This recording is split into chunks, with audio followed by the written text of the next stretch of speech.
Hey, what's up, everybody? Welcome to Wednesday night's cardio and chat. But as you can tell, I'm not doing cardio tonight. Tonight, I'm calling this training talk, and tonight is a first trial with this new streaming service that I'm trying out. It's a new app called StreamYard. I'm doing this app because it allows me to stream to multiple platforms at the same time, which is really great.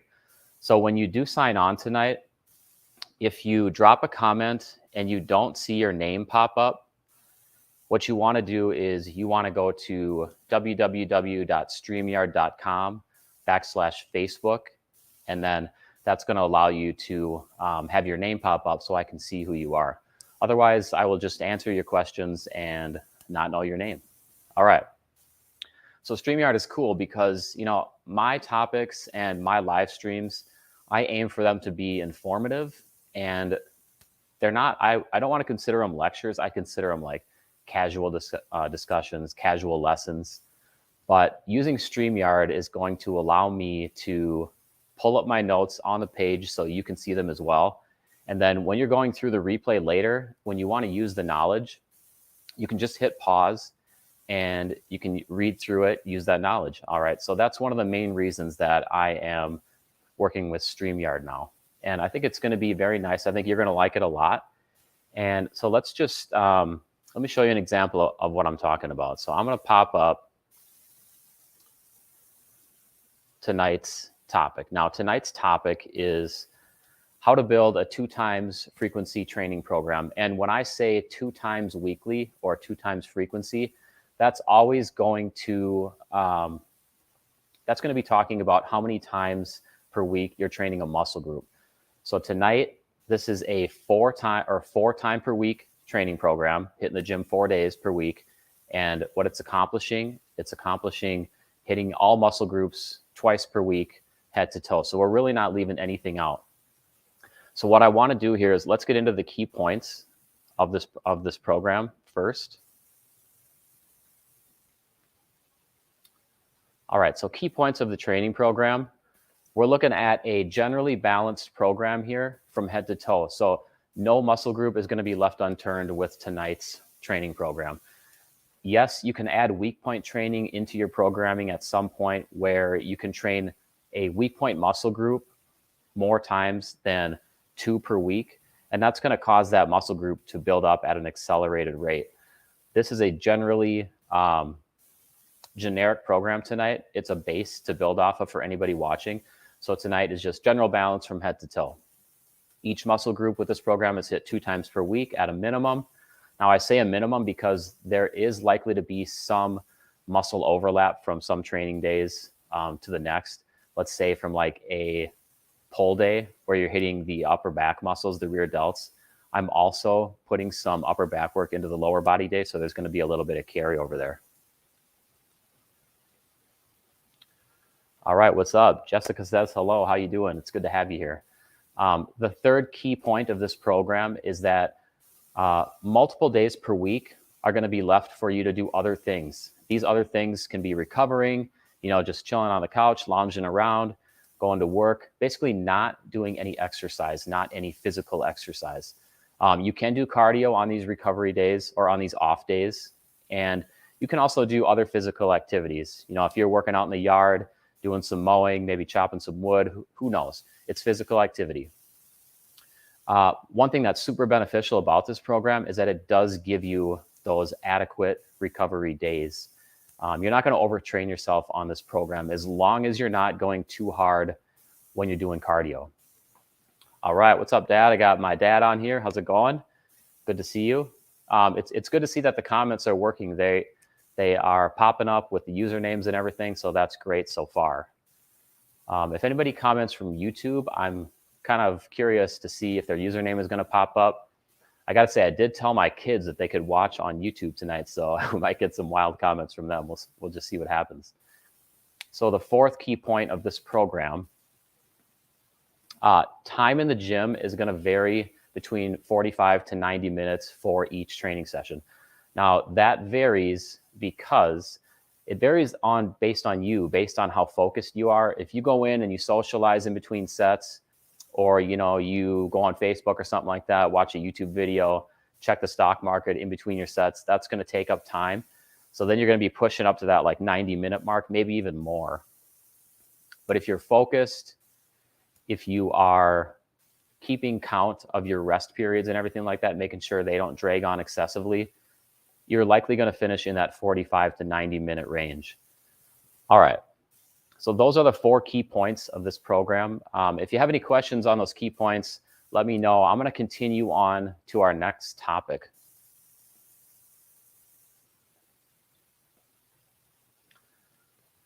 All right, so we're looking at general training and general split layout. So the split, when I talk about a split with a training program, it means how are you laying out that program throughout the week? What day is an on day? What day is an off day? And with this program, like I mentioned, you can hit the weights 4 times per week.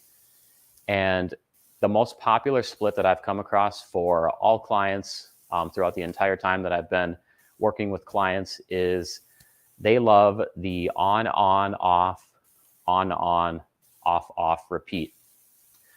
Sounds kind of complicated, but it translates to, so Monday, Tuesday are on, Thursday and Friday are on, Wednesday, the middle of the week, is a recovery day or a cardio day, and you always get the weekends off with the split, which is nice. So you have off on Saturday and Sunday. The nice thing about this split, every single day of the week is always the same training day. So Monday is always day 1, Thursday is always day 3. It's predictable. It's a nice routine. As you know, we're always creatures of habit, so that's good. That helps us stick to it. All right, day 1 of this program is squat focused. Now, I haven't been to a commercial gym in a long time, and I always have known that Monday is always International Bench Press Day or International Chest Day. We all know that. So with this program, we're staying away from the bench press on Monday because it's going to be crowded. We're breaking the mold. I want you to be different. I hate doing the things that everybody else does. And this program kind of translates my preferences into programming here. So day 1, squat focused training day. And it's quad focused, meaning we're focusing more on the front of your legs versus the back of your legs. So more quads, less hamstrings. Glutes are also involved here. And then upper back, it's a great time to put your upper back into the mix on lower body days. I know it sounds weird, but once you get your leg work done, it's nice to just be able to hit that upper back, finish things off, and then we're going to put in some abs with this programming too. Day 2 is pull day and overhead press focus day. And you can see we also drop in some arm work, and chest work, and that is to make sure that you're hitting the chest and the arm muscles 2 times per week. Day 3 is a deadlift focused day. So we're back to a lower body day.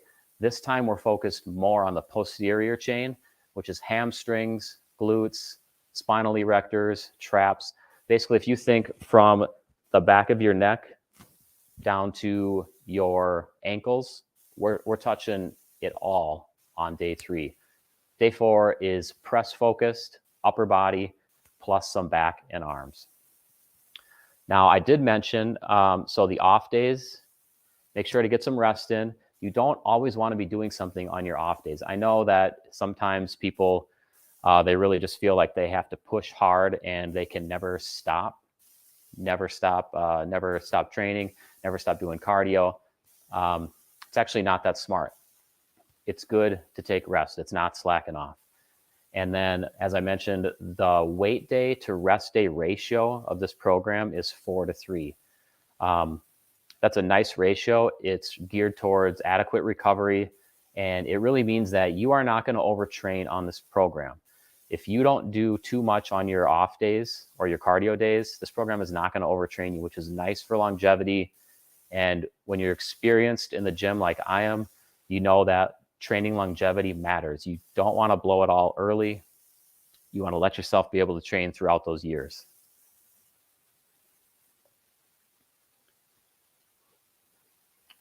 All right. Does anybody have any questions so far? So far, I've just gone over the basics of the programming, what the days consist of, and the advantages to this program.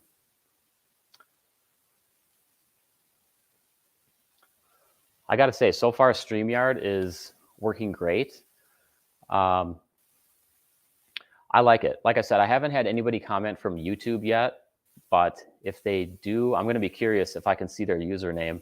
It looks like I'm seeing everybody else's username, which is great though. Okay, so let's get into the next topic. All right, no questions yet. All right, so let's get into the next topic. The days 1 through 4, the specific layouts.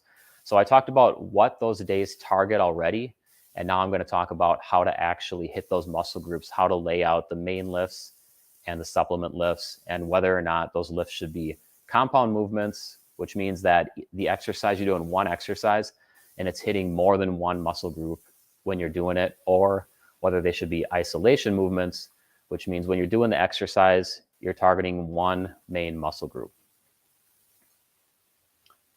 All right. So day 1 is squat focused with a focus on the front of the legs, the quads. For your main lift, you want a compound movement and you want it to be a squat variation. If it's not a squat variation, it can be a leg press variation. That can be actually helpful for somebody who has a lower back issue because squats load the spine pretty heavily and leg presses do not. As long as you do them right, they don't load the spine heavily and you can work your quads, your glutes, your overall leg musculature really hard and be safe when you're doing it. So supplement lifts or accessory lifts, these are going to complement the main lift. They're going to strengthen the main lift. And let's get into those. So quad focused compound is number 1. Hamstring focused compound is number 2. Number 3, you can hit a quad isolation, like a leg extension. That is just to really dial in on the main muscle group that we're focusing on this day, which is the quads. And 4th, you're going to hit a straight leg calf raise variation because we're not going to leave the calves out here. And we're also going to work both main muscle groups of the calves, which is the uppers, which is the gastrocnemius, and the lowers, which is the soleus muscles. Hey, what's up, Bella Vita Candles? Checking in on YouTube. I see you. Great. Nice to see that YouTube comment. And it looks like your username is popping up. So StreamYard is really pulling through so far. It's great. It's good to see. All right. So now, as I mentioned, on these lower days, when you finish up your leg work, it's a great time to drop in upper back and ab work. So the 5th supplement exercise is going to be the upper back compound or isolation exercise. And the 6th is going to be ab isolation. So ab isolation, just think any ab exercise, sit-ups, kneeling cable crunches, leg raises, planks, Russian twists, things like that. All right, we got Denise checking in. Hey, Denise, it's good to see you. Shout out to Denise Hadaway. Denise, I know you were here for my training live. I'm talking about overall programming today and how to hit your muscle groups 2 times per week. Thanks for stopping in. If you have any questions, just feel free to drop them in.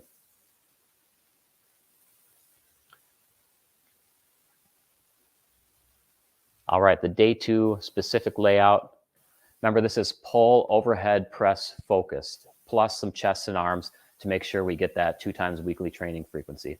The main lifts, we got 2 of them on this day because it's pull and overhead press focus. So we're looking at compound pull and a compound overhead press. Now, I am going to get into exercise examples once I go through these 2 or these 4 specific layouts.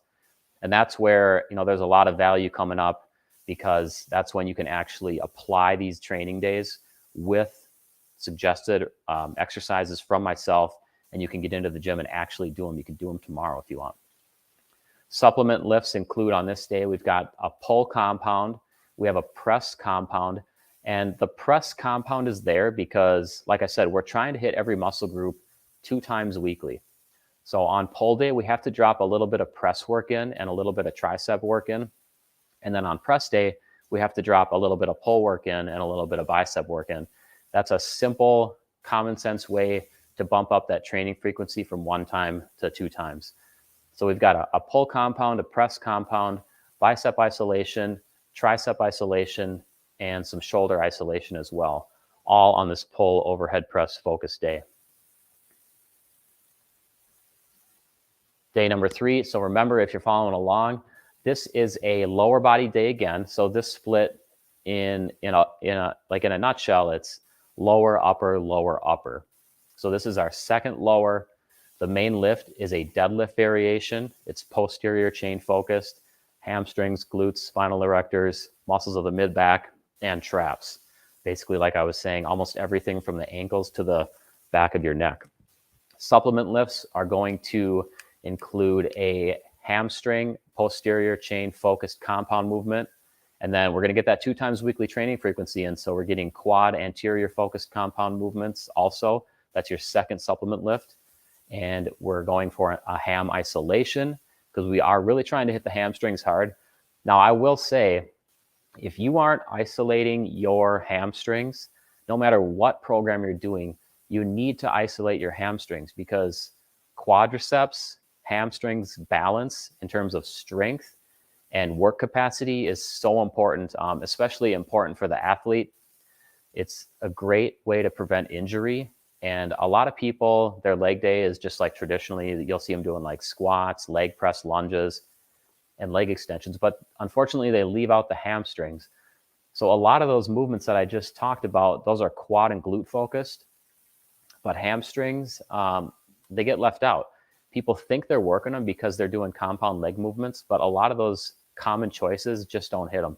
So they end up with overpowered quads, underpowered hamstrings, and eventually they get injured.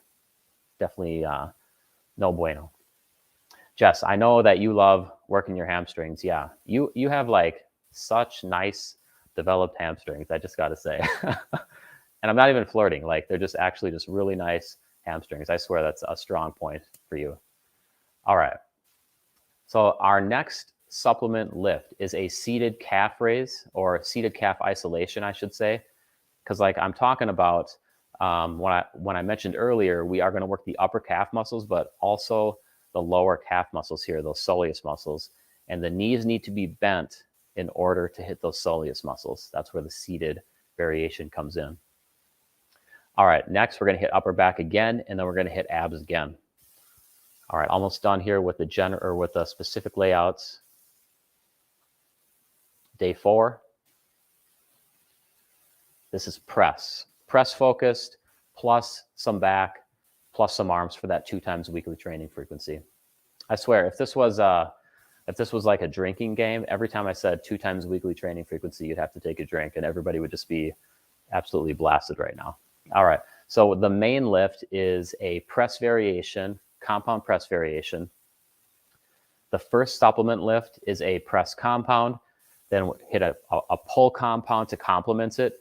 By the way, you can superset in this program. So if you're doing a press compound, then you can hit the antagonist muscle group, which is the opposing muscle group, which would be a pull compound. And I believe there are studies that actually show that if you do a lift and then you target the antagonist muscles after that, the antagonist muscles are actually stronger because you hit that initial lift. I don't know what the degree of improvement is. And I remember reading that a long, long time ago, but I just thought I'd mention it, bring it up. It's kind of interesting. And so that could work with this program. You could put that principle to work.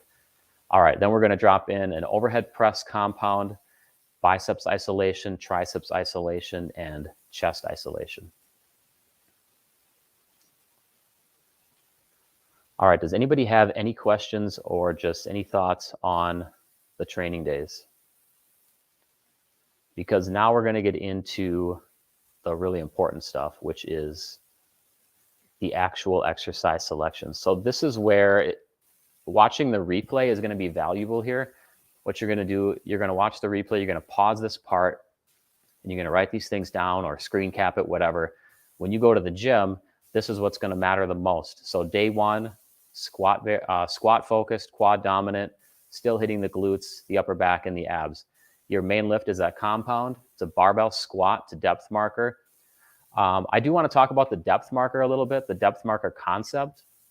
This is pretty valuable for anybody that's squatting. I don't care if you've been squatting for a long time or if you're brand new. This is important, and I think it helps a lot. The depth marker is any object that you can move around. You can set it behind your feet. So when you squat down onto it, you can feel your glutes hit it, and then you know you've reached your goal depth, and then you just drive back up, you know, that forceful explosion back up. And the other reason that the depth marker is so important is because, like I said, you can move it around. Squatting is all about shooting the hips back to start, not shooting the knees forward. So if you actually set your depth marker object a little bit, like a few inches behind your heels, you have this mental cue, this mental urge to think to yourself like, okay, if I don't push my butt back onto that depth marker, I'm going to miss it. And that's not going to be good. So you get that mental urge, that mental cue to automatically push back. That's a perfect squat cue. And then you hit that depth. The depth marker is just too good to leave out, in my opinion. I would not leave it out. I have every single person use it. All right, so let's get into the supplement lifts. So we're looking at a quad focused compound. This is where you can bring in a leg press, a ham focused compound. Any hip hinge movement will work here. I chose Romanian deadlift because it's quality. It never fails. Yeah, so this morning I ran through this presentation as a trial on StreamYard. Jess, that was one of the best things that you learned this morning. A lot of people are unaware of the depth marker because they only view it as they should be using it only when they're doing like paused box squats. But that's not the case. We're not pausing on the depth marker. We're pushing back to it, feeling it, and then driving back up. We're not sitting on it. We're not relying on it to help us. It's a tap and go. All right, next supplement lift, quad isolation, leg extensions. Then we're hitting straight leg calf raises. What I suggest is, since you're already leg pressing earlier, just in between those sets of traditional leg press, hit the leg press calf raise and knock out those calves. And then we're also going to hit upper back with a rear pec deck fly. Hey, what's up, James? James, I was hoping you would sign in on YouTube and drop some comments. I feel like you might have some good, entertaining questions. We'll just see what happens. All right. Hey, James, I told you I would do this. Check this out. That's my son, everybody dropping in, saying hi to his dad. I told him I would put his comment up on screen. He's probably freaking out a little bit. All right, James, you're off. So upper back compound movement here is a rear pec deck fly. And then my suggested ab isolation is a kneeling cable crunch. I like kneeling cable crunches because they're easy to progressively overload. All you do, it's a cable movement.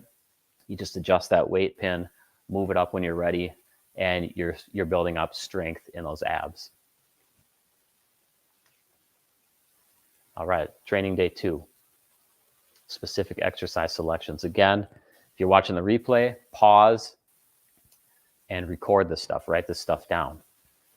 Our first main lift, we need a pull-up or we need a pull compound movement and an overhead press compound movement. In this case, we're looking at the pull-up grip lat pull down, which is excellent. And then we're looking at a barbell overhead press variation. I like standing personally. I think it's easier to maneuver the bar around your chin and your nose and just your head in general. But I also do like behind the head barbell overhead presses. It's not a recommended exercise for a lot of people, and I wouldn't recommend it as the main lift. It's more of an accessory lift, I would say, but I really do like that overhead press variation personally.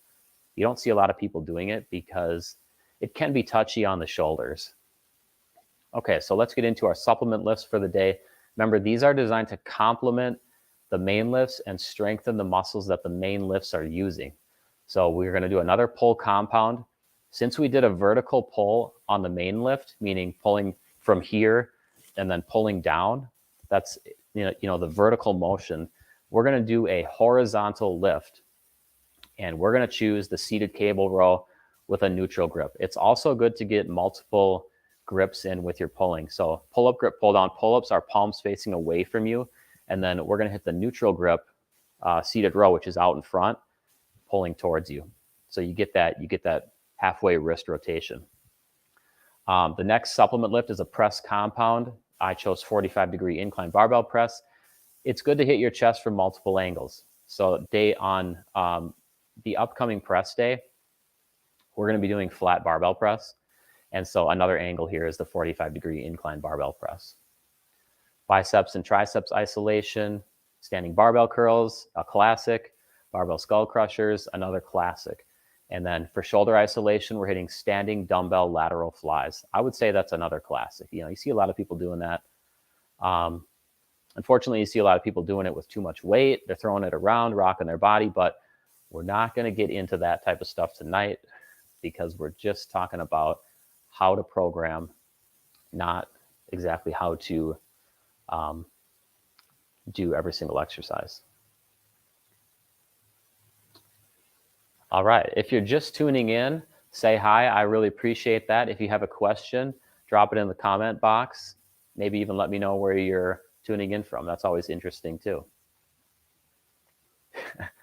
All right. James asked, what are some good exercises for 13-year-olds? So for 13-year-olds, you can pretty much do any exercise. I would just shy away from near maximal work, meaning that you're not going to be doing heavy work. You can stick to medium or higher rep ranges. That's going to be safest for you, and that's going to allow you to build the form foundations that you need. Also, you can do explosive variations with really lightweight, because a lot of 13-year-olds, they're trying to be athletes, and they want to be faster, they want to be stronger, and it's good to be flexible. So for every weight training move you do, you should consider doing an explosive variation and then a stretch. Thanks for the question, James. Hey, what's up, Anne? It's good to talk to you. Good to see you here. If you have a question tonight, drop it in the comment box. I will get right to it. Okay, so we're on to day 3, specific exercise selections. Now remember, this is deadlift focused on the posterior chain from the back of your neck down to your ankles, everything in between. My suggestion is a trap bar deadlift or a conventional straight barbell deadlift. The supplement lifts are going to include a reverse hyper, and that's going to be fulfilling the need for a hamstring posterior focused compound lift. Like I said, this is any hip hinge movement, Romanian deadlifts, low bar barbell good mornings, hyper extensions, reverse hypers, all that good stuff that targets that posterior chain. Then we're going to pop in a quad focused compound. I love dumbbell walking lunges. Now, the thing is that you need to include some unilateral leg training in your programming. This is just good practice. It really steps up your level of balance, your level of knowing how to move your body under load. And, that ties into coordination. But you really should always include some type of unilateral leg work. So this is a lunge variation, split squats, single-legged squats, single-legged leg press, just movements like that. It's very important. The number one most hated exercise is lunges, but you still got to do them. You got to do the hard stuff.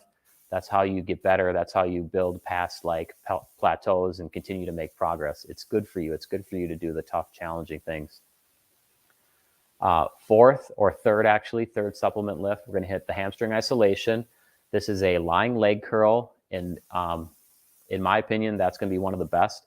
Otherwise, the Nordic leg curls, glute ham raise, seated leg curl, or a kneeling leg curl. There's a lot of leg curl variations. There's not a lot of leg extension variations. That's pretty much all you have is the leg extension. Yeah, just not a lot of people are into lunges. I actually learned, I've loved them for a long time. It's actually one of my favorite leg lifts. It's challenging. I feel it in my quads and glutes heavily the next day every time. Okay, then we're going to hit a seated calf isolation. So seated calf raise, like I said, we're hitting those soleus muscles.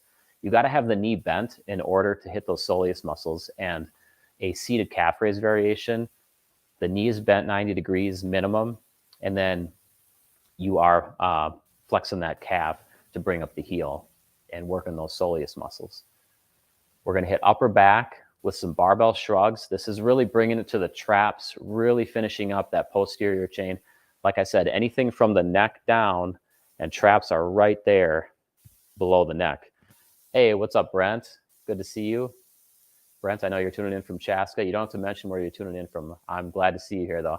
And I see you doing your own lives, too, which is great.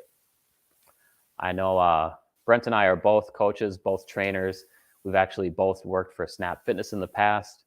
So we're pretty similar. We've even traded some equipment. He's been over. Brent's a cool guy. All right, so like I was saying, we're hitting the trap muscles really hard here. Now, if you are a female, I don't know a lot of females that really like to hit their traps really hard and build up those muscles right off the neck. So if you want, all you can do, you can just skip the shrugs, drop in a cable face pull with a rope attachment. That's going to hit your rear delts really nice, round out those shoulders. Seems like women love like nice round shoulders, especially competitors. And then we're going to finish up with an ab isolation, hanging leg raises. There's lots of different variations there. If you're just starting off, start on the floor with your hands under your hips, laying on your back, and just lift your legs up.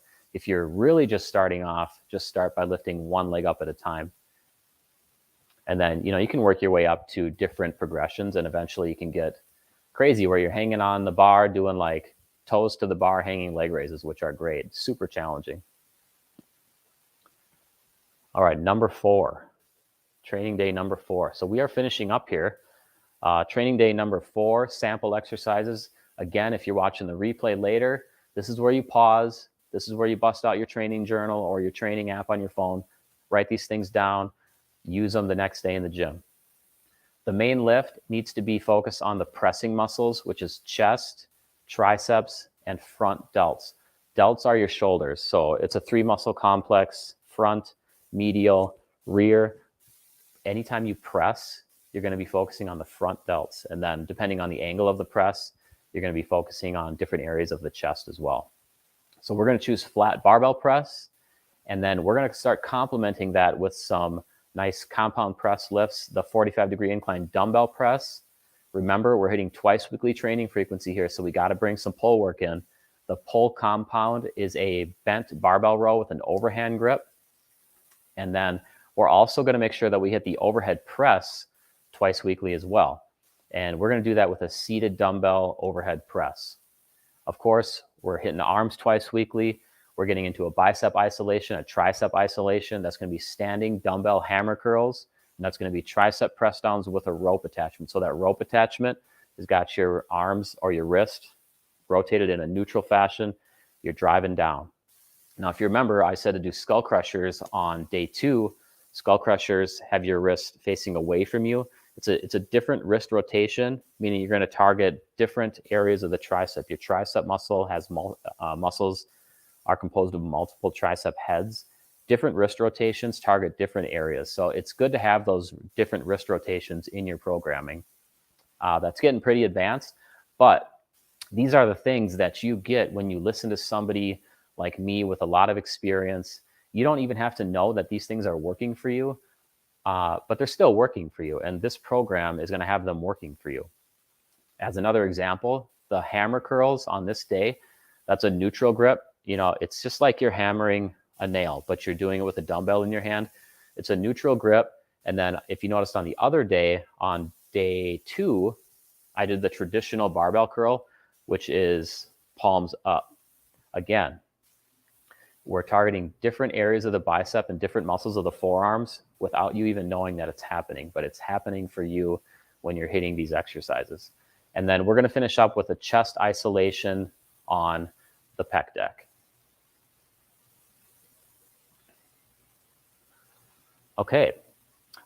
So truth be told, that is the end of this presentation. I wanted to lay out the training days. I wanted to explain what the program does. And I wanted to provide actual sample exercise recommendations, because laying out a training day and then not telling you what to actually do on that training day, like getting a little bit deeper with it, there's not much value there. And I'm here to provide value for you. That's what it's really all about. So when you watch this on the replay, remember, pause on the slides that are important, write things down, put it to good use. All right, now I would like to if there's questions, I'd like to just hang out a little bit with everybody here. It looks like we've got a decent crowd. I got to tell you, before I signed on, I had to hop on to the Papa Murphy's website. I had to get some pizza ordered. We're going to have a pizza night tonight after this live, and it is going to be good. I got a pepperoni with mushroom, and then I also got It's kind of a surprise, actually. So I'm not going to say it because I know that my wife is watching and it's for her. So I'm not going to say what it is. If you want to guess what it is, go for it. Maybe I'll tell you if you're right. It's a specialty pizza. Yeah, it sounds like the pizzas, I got to pull this up. It sounds like the pizzas are in the oven right now. Here we go. Yeah, I got the pizzas. Thanks for getting my kind. Oh, so she already knows what the kind is. It's like a chicken sausage Italian mix with like feta cheese and all that. That's going to be really good. And then the other one is pepperoni and mushrooms, the classic. James, what did you train today? I did train today. I actually got, what's cool about today, so I actually did a posterior chain focused workout myself. I was talking about how I really like lunges, and I do really like lunges. I actually started out today with lunges to hit the quads, but then the rest of the day was posterior chain focused. So what I did was I hit Romanian deadlifts, and it's a high rep day to day for me. So I hit 3 sets of 20. It's a lot of volume, a lot of work doing Romanian deadlifts, any deadlift variation for 20 reps, but 3 sets of 20. Then let's see, what else did I hit? I hit some shrugs, 3 sets of 20. And then the cool thing is that during my training session, I was expecting a piece of equipment to show up from Rogue. The UPS guy was taking a while. It was like I was watching the truck on the map, and he was right by my house for like an hour and a half. So I was just about to call it quits. And then Jess said that he showed up. I opened up the box, and it was a Rogue utility seat, which is an accessory for my squat rack. And it allows me to do hyperextensions and many other exercises. But I broke it out. I did hyperextensions, and then in between those, I did Nordic leg curls. So you can tell, like, I really trashed my posterior chain today. I'm going to be feeling that tomorrow, but it was an excellent day. Thanks for the question, buddy. Hey, what's up, Bailey? I see your username. I see a comment, but it is blank. So I just want to say hi. Thanks for showing up. If you have a question, let me know. Pop it in the comment section. Yeah, I showed my son Nordic leg curls 2 days ago. Yeah, 2 days ago for the first time. He's in soccer, and like I was saying, you got to maintain that quad hamstring balance. And Nordic leg curls are so huge for hamstring development. And now that we have the attachments for the Rogue rack that allows us to do that, I'm going to be doing those a lot. I honestly expect some hamstring gains. And it's really nice to get him into a just a smart training program that basically helps his knees stay safe. And hamstrings are great for when you're making like a quick change in direction, like a sudden change in direction. They're great stabilizers during that type of work. And that's soccer he's doing that all the time. Yeah, if you want to see my son doing Nordic leg curls, just check out my Facebook page, check out my reel. It's on there. It's on Instagram as well.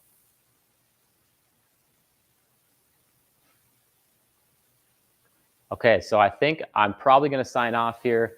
No more questions seem to be coming in, which is just fine. I hope that everybody that signed on tonight gained some knowledge. Like I said, my goal with these, especially with this new StreamYard app, is to improve your knowledge and just share my knowledge and help you do that. Oh, Anne. So Anne says, this is actually a good question. What is your opinion about BMIs? All right. So BMI is a measure of, I would say that it's a measure of your health or your fitness when you go to the doctor. And essentially it rates two different components of your body. It focuses on your height and then your weight. And it calculates a number based on your height versus your weight. Now, as you can tell, those are not very in-depth in terms of what they're measuring. Height versus weight doesn't take into account body composition, and that is really the main thing there. It's more of like an outdated aging method of telling somebody whether they're healthy or not. So, because you could have somebody that is 6 foot tall, and that's 200 pounds. And by BMI standards, that's actually considered quite overweight. But that person could have excellent health markers. They could have their blood work done. They're healthy as a horse. The doctor tells them that. And I know this because I'm talking about myself. Like the last time that I went into the doctor said, you're super healthy, even though you are 600 or not 600 pounds, you're 6 feet tall, 200 pounds. By BMI, I would have to tell you that you should lose weight. You should lose quite a bit of weight, actually, because you're not healthy. But that's not the case because you're muscular, you're leaner, and you weigh 200 pounds because of those things. And so you can see how the BMI rating actually is pretty outdated. And I think if you ask other people about this, you're going to get a similar answer.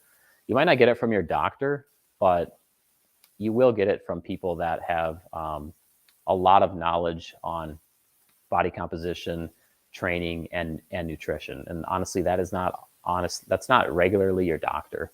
Most doctors really don't study training and nutrition very much at all.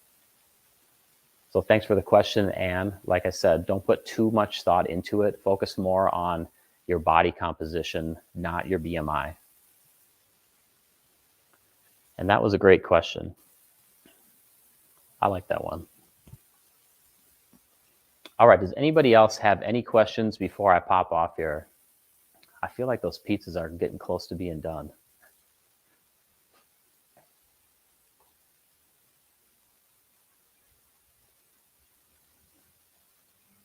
Okay, that's enough awkward silence. So I think it's time for me to pop off. It was very nice to talk to everybody tonight.